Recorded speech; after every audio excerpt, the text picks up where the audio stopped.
Hey y'all, I'm Rachel Curry, and today I'm going to talk about peer tutoring. What is peer tutoring exactly? It's an instructional strategy that consists of pairing students together to learn or practice an academic task. The pairs don't have to necessarily be the same age or ability level. Usually, you will find people who are maybe better at some skill helping those who are not as good at that skill. Studies have shown that the peer interaction can have a very powerful influence on academic motivation and achievement. Also, the socialization that occurs during tutoring sessions can benefit both the tutor and the tutee. Basically, how you do this is the teacher puts two students together, either same age, different age, same ability level, different ability level, it doesn't really matter. But basically, you put the students together and they work on something together, maybe just once or throughout the entire semester, and hopefully it will help both students improve on their skills, especially the student who was not as good at it, or the one with the learning disability. So how does this exactly go about? This teacher obviously picks the student who's going to do the tutoring and picks the student who's going to be tutored. They train the students on the process, not only training the tutor but also the tutee, because the person who's being tutored needs to know and understand how they're supposed to act during a session or what they're supposed to get out of it. The teacher also trains the tutor, obviously, to help them get what they need done during the session and to let the teachers know how everything is going. The teacher, obviously, like I said, assigns partners. The students receive their materials prepared by the teacher. This is all prepared by the teacher. Anything that's going to be changed will be changed by the teacher. Then the students follow a very highly structured tutoring session in which the tutor will present the material previously covered. The tutor is not going to teach the student new things.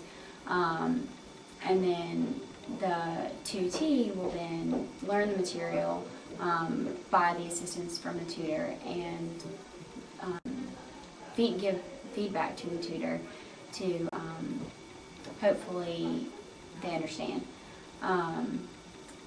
There are also a lot of peer tutors can switch the role where the person being tutored now becomes the tutor. This is really good. I know in elementary school we did this. Maybe I was better at long division and my friend was better at multiplication, so maybe she would help me during the multiplication session and I would help her for the long division. Basically just so you get some peer interaction and just so everyone can help each other out. The teacher, say that if this is done in the classroom setting, the teacher will walk around the classroom, make sure everything's going all right, and assist if any assistant is needed. There are really important things that the tutor needs to follow. The tutor really needs to pay close attention to the partner. If it seems like they need help, then they need to offer help. The tutor needs to explain to the partner how to find an answer or how to do something better. Don't just give them the answer, don't just do it for them. The whole point of this is for them to improve on their skill. So really, the tutor is trying to assist them in whatever subject area it is. If, for instance, the person tutoring can't get it, then you would think of another example if the first explanation just isn't getting across. And then, what's really important is if you get the person you're tutoring to repeat everything back to you.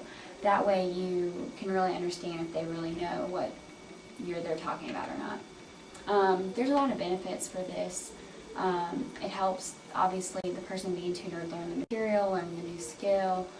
And also, this is beneficial for the tutor because I'm sure, as you all know, when you do something or if you help teach something to somebody, then you get a better understanding of it too.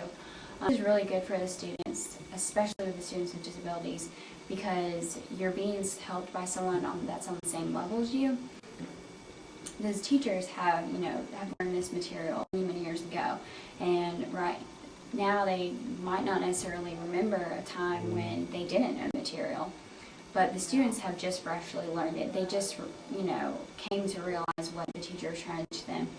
And so it's easier for the student to, think back a few days ago, like, okay, what helped me to figure this out? What helped me to realize what the teacher was talking about? And if that student can help the student who still doesn't understand by going through the same steps that they did, then it'll be a lot easier, and hopefully they'll get it. Children or students can also learn positive attitudes, values, and skills through the peer modeling. Through this interaction, they'll learn how to, if it's younger children, learn how to share, to help, to comfort, and to empathize with others. The biggest thing that this has to do is special education. Obviously, looking back at what I've said so far, it should be pretty easy to see why this would help special education. Obviously, if you have a student with disabilities being helped by a student without the disability, that student will gain from the socialization and gain from just learning the material, having that extra one-on-one time with another student will just be better than maybe necessarily one-on-one with the teacher, because the teacher is not your peer. The teacher is not someone that you're going to go through all of, K through 12 with. Another type of peer tutoring that's just with special education is when you have a peer tutor assist students with a disability actually being included in their everyday life at school. The peer tutors can accompany students into the general education classroom, to lunch, to assemblies, field trips, job sites, community experiences, school supervised extracurricular activities and clubs, and any other activities that occur, during middle or high school. The peer tutor can assist them with assignments, learn important skills together, and students with disabilities learn appropriate social behaviors. I think one of the things we've learned throughout the semester is that really the students with disabilities, the thing that hinders them the most is that they just don't get the opportunity to do a lot of things. So really the peer tutor is helping them, it's giving them these opportunities to, have that friend that you can go to the basketball game with, or have that friend that you can go over and study for homework with, or have that person that you can turn to when you don't understand something in class. Another thing that I was researching on this was saying that sometimes, say you have the class with the person that's tutoring you or that you're tutoring, and you don't understand something, in the middle of class, you can signal to them somehow, like something like that, and that tutor can, hear, see that sign and know, okay, like Joe didn't understand that, we need to go over that tonight when we're studying. The biggest thing with this is that the tutor and the tutee really need to be honest with each other. If something's not working, they need to be honest, to switch it, because the main goal of this is really just to help the person with the disability or the person who's not getting it to understand fully the subject matter. So hopefully that helps explain peer tutoring a little bit, their material.